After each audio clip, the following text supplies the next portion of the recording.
dal leen ak jàmm ci AGT News chaîne bi leen di jox xibaar yi wér te wóor abonné leen ngir dara bañ leen a raw. AGT News. Bismillah daleen ak jàmm ci chaîne bi ngeen taamul seen bopp AGT News. Njiitu réew mi Bassirou Diomaye Faye tas na conseil économique social environnemental ak au conseil des collectivités territoriales. Les Échos mi nu ko xibaar nañu dogal la yu mu jël démb ca conseil des ministres projet de loi yi sax adopté nañu ko di xaar assemblée nationale mi war a mottali liggéey bi. yéenekaay bi ne leneen lu njiitu réew mi sàkku it mooy ñi nekk ca comité national des droits de l'homme nañu leen tabb ci kaw appel à candidature ni ko yoon santaane lataa fanweeri fan ak benn weeru janvier atum 2025. journal bi ne njiitu réew mi itam sàkku nañu évaluer ANPEJ DER/FJ 3FPT programme xëy ndaw ñi dak AGETIP ak FER ak yeneen. réew mi quotidien ne leneen lu njiitu réew mi Bassirou Diomaye Faye mbébétit mooy réviser constitution bi maanaam ñu càmbaraat constitution bu Sénégal. journal bi ne démb la ko xamle ca conseil des ministres projet de loi ba soxal loola itam yéenekaay bi ne adopté nañu ko ni nu adopté projet de loi bi tas conseil économique social environnemental ak au conseil des collectivités territoriales waral yéenekaay bi ne deux projets de loi dans le circuit. journal booba it ma nga nuy xibaar ne alal jooja ñuy yaxanal ca tasu conseil économique social environnemental ak au conseil des collectivités territoriales njiitu réew mi ne nanu ko dugal ci recrutement enseignant maanaam dañu koy jëlee ay jàngalekat mottali li manqué ci système éducatif bu Sénégal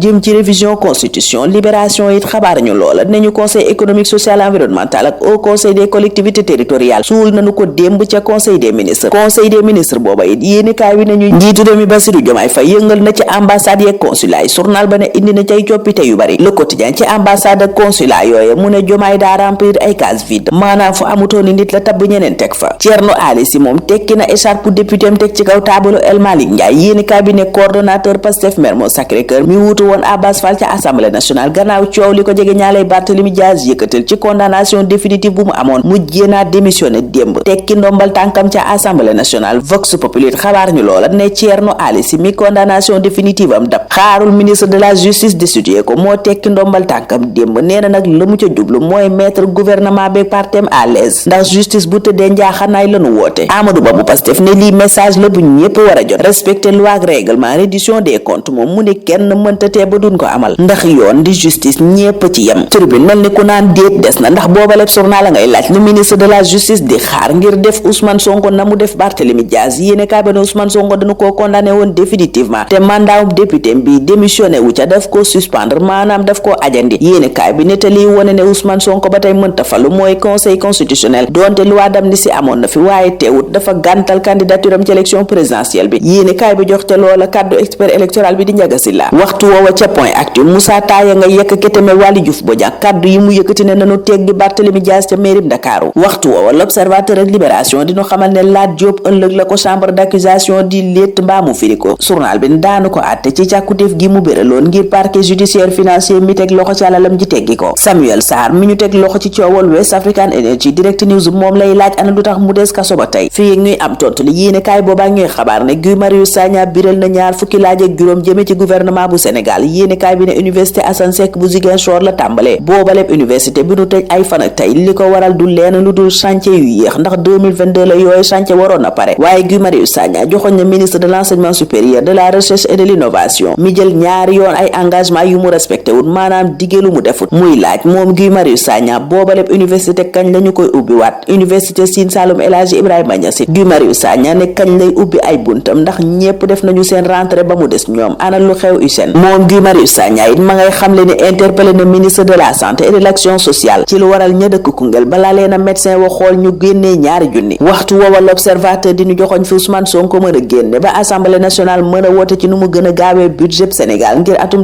2025 doonte délai yi seere na ba yegg ci lool mbetteel mu rëy ba yegg ci lool gi Sénégal nar am enquête ni ci projet West African Energy gii la nar a jóge yéenekaay bi ne désolution nationale la boobale projet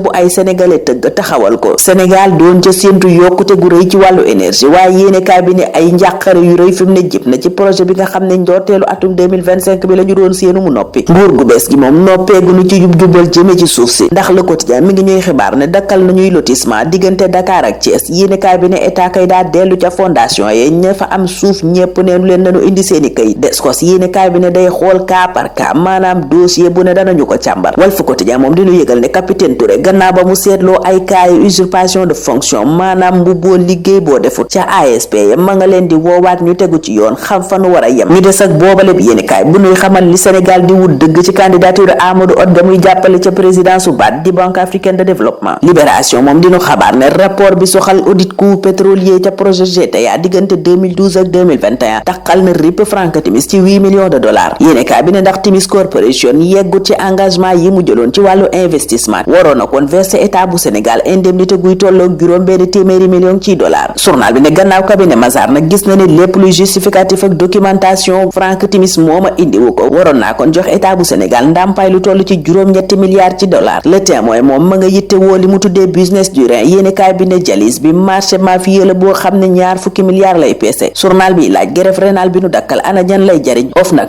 yéenekaay ba ne ma ngay rëbb ñay jaay dund yor bi naan ki nu war a rëbb dëgg mooy Thierno Seydou Ly DG Petrosen E&P moom a bokk ci système Macky Sall tey jàppale Amadou Ba yéenekaay bi ne népotisme ci recrutement ya la fa nekk maanaam ay nitam ak xaritam waaye itam dina paateeka def abus de pouvoir ëppal ci sañ-sañ yi mu am journal bi ne alalu réew mi moom na mu koy jëfandikoo jéggi na dayoo yorinam gu ñàkk sell journal ba ne kenn waxaalewu ko yéenekaay bi ne société Oranto moom nébuleuse bu rëy la maanaam lu lëndëm kurus Le Soleil moom di indi leeral ci jigéenu kaw geeg lii tee ñuy am suuf nanu ko bëggee yéenekaay ba ne ay limite juridique bokk na ci maanaam wàllu yoon waaye itam aada ak cosaan di obstacle coutumier yuy taxaw ci seen kanam ñaare jafe lool soxna yooye jot ci suuf si Pape Thiaw moom yéenekaay yu bari bokk ci enquête gis ne léegi tey mu jot équipe nationale Les Échos ne ndax ndaje ma ñu amaloon ñoom waa fédération ba doon ca waxtaanee ana kana war a jiite gayndey Pape Thiaw la ñépp joxoñ yéenekaay bi ne loola tax Augustin Senghor fa saasa la woo ministre des sports yëgal ko ñun ñu taxaw foofa ñaanal leen kenn la jàmm dig daje ëllëg incha allah. AGT News.